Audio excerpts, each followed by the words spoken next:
Hey everyone, thanks for your interest in this video. I've been a Circle community user and creator for some time now, and I've always wanted to see a leaderboard in Circle.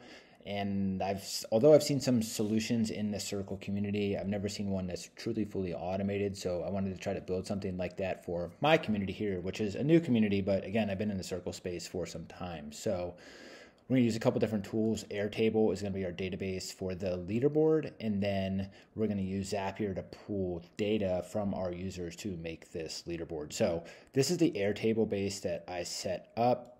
Basically, I have the user email, I have the user ID, I have the user avatars, and then I'm pulling some data from Circle, such as the number of posts, the number of comments, and the number of likes.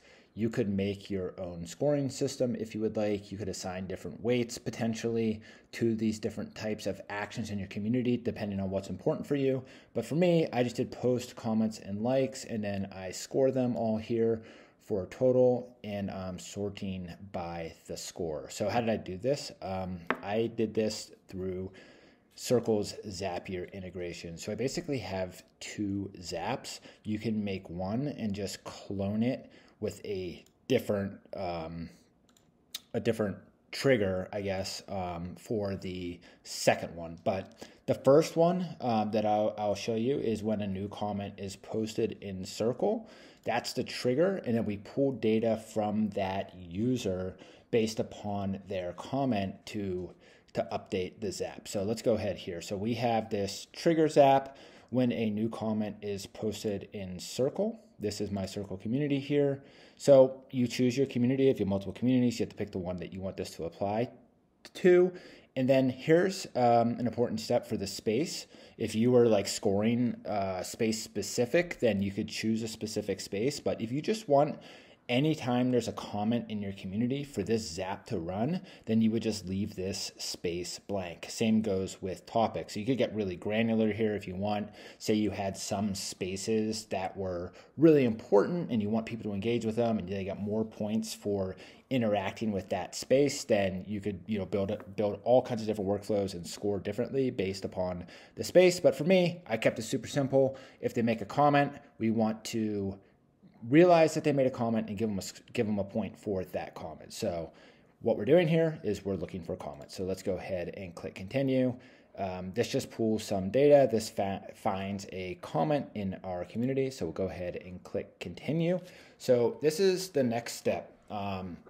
What we want to do is look at our Airtable, which we created here. When you first start, you won't have anything in your Airtable, but what you want to do is connect to Airtable and look for a record in Airtable. So what we're doing is we're looking at our base, which is the leaderboard base right here. We're looking at table 1, which is the only table in our base, and we're searching by user email. So we're searching in our table for user email. In the search value, we're actually passing through the first step. We're grabbing the user email from the comment in our Circle community. So in this example, this is me. So it's searching the Airtable for this user. So what happens here is it looks in Airtable, sees if that user exists.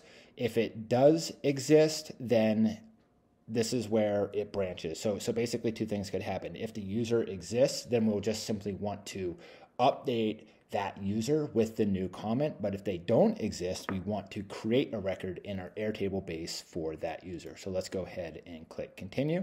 So this next step is called pass by Zapier.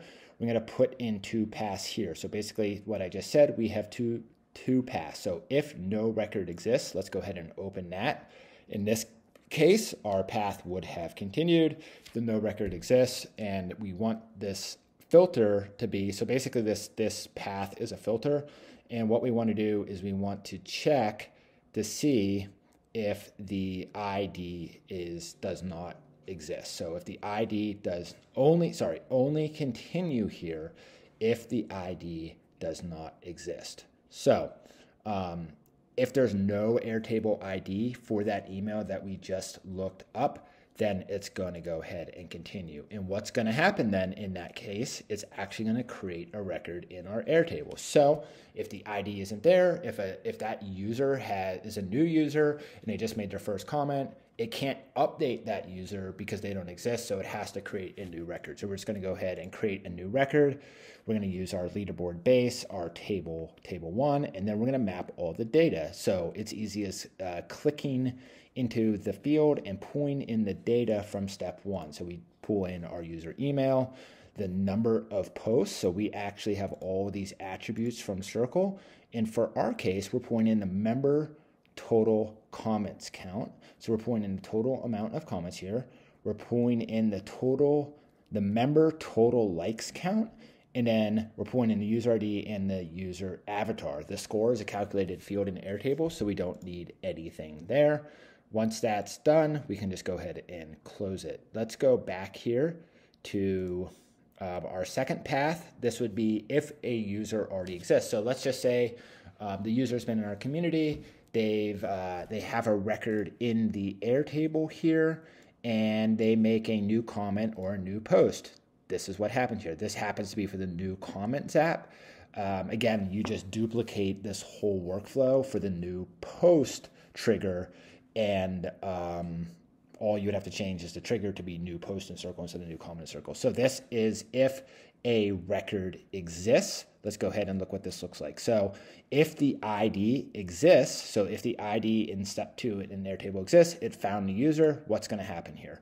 We are going to update the record in Airtable. And how do we know which record to update? We're actually going to pull in the ID of the Airtable record from step 2. So it will actually dynamically know in Zapier to update that record that it found in the prior step. And if that record is found, we're just simply going to pass through, again, the total number of posts, the total number of comments, the total likes, the user ID, and the user avatar. So we're just going to update it. So that way, if the user happens to change their avatar or their username, we would actually capture those updates as well so that our leaderboard is always fresh with the user's current information. So let's go ahead and hit continue. So that's it. I'm going to go ahead and publish this app. I didn't make any changes. I'll just call it version 3. And I'll show you how this works. So let's get out of here real quick. Our Zap, by the way, is published. So all I did, literally, once you create one of these, like say you do new comment first, you can actually right click here and just hit duplicate. And then everything stays exactly the same, except you would change for the new post here. You would change, if I edit this Zap, oh, here it comes, you would just change the trigger to be new post, but all the other steps are exactly the same, so you don't need to do anything except change the trigger to new post. Again, your own community might have its own circumstances, and you might want to track different things, but this is what I did for mine. So now, if I'm in my leaderboard here, I'm the community manager, so it makes sense that I'm the leader because I've been interacting most with my users. But let me just go ahead and find a post here. Let's just say I come into the say hello, and I come into one of these. I think that's probably a bad example, but if I come into one of these and I'll just say, welcome, Sarah. Okay, so I'm going to say welcome Sarah, exclamation mark, and I'm going to go ahead and hit post. Now, if we come back to this leaderboard, we might have to wait a second here because the Zap needs to run, figure out the logic of what it needs to do, but it should update my record here momentarily with my new comment. The comment should go to 86 and then should update the total score to 200. The same thing would happen if I received a like on one of my posts or if I created a new post altogether. It would update dynamically based upon the activity that happened in the network. And again, we're not watching any specific space, we're watching all spaces. So any activity that happens in the network, this will happen automatically. So let's just give it one more second here and see if this comes through while we're watching. It normally comes through, almost instantaneously or at least within a minute or two. There it goes. it's updating. Now 202. So the reason why is because I've actually had some other activity recently that it hadn't captured yet. So it updated that activity as well. So it's updating everything in real time. Again, you could, add a weight to this column, by putting in a multiplier or something if you would like. Again, I'm just keeping everything 1 point per activity and just adding it all up. The caveat here is that you have an existing community. What will happen is when you first start out, there will be no leaderboard. It will take one post per person to get them updated. But when they make that first post, at least with the system that I set up, it's going to pull all their history in the community. So even if it's their first post since you set up the leaderboard, as long as they make that first post or comment, then it'll capture all their historical data when it runs this app, and you have a fully updated leaderboard. So once you have the updated leaderboard, all that you would need to do is create like a new view of this Airtable, maybe call it leaderboard. Okay, you can create a new view, and then you can actually like filter out different columns. You can hide fields. So if you didn't want to show like sensitive user information, you probably wouldn't. You would just want to show probably the user ID, the avatar, and you wouldn't want to show all of this data. You'd probably just want to show the score. So you'd have a really simple, nice looking leaderboard, and then you just basically hit share view, and you can embed this right into your Circle community wherever you would like. And just as a bonus here, you can add additional functionality to your Zaps. Like, let's say somebody hits 200 points or becomes the new leader. You could actually just bolt on an additional step to this that would send them a direct message and say, like, congrats, you've moved up on the leaderboard. Check it out in this space, and provide a link to that space. So you could do all that automatically as well through Zapier. That's just taking us a step further. You could potentially, I don't know if you could tag users via Zapier, but you could tag the user in some space, in the leaderboard space, potentially, if they move to the top of the leaderboard, and gamify it that way.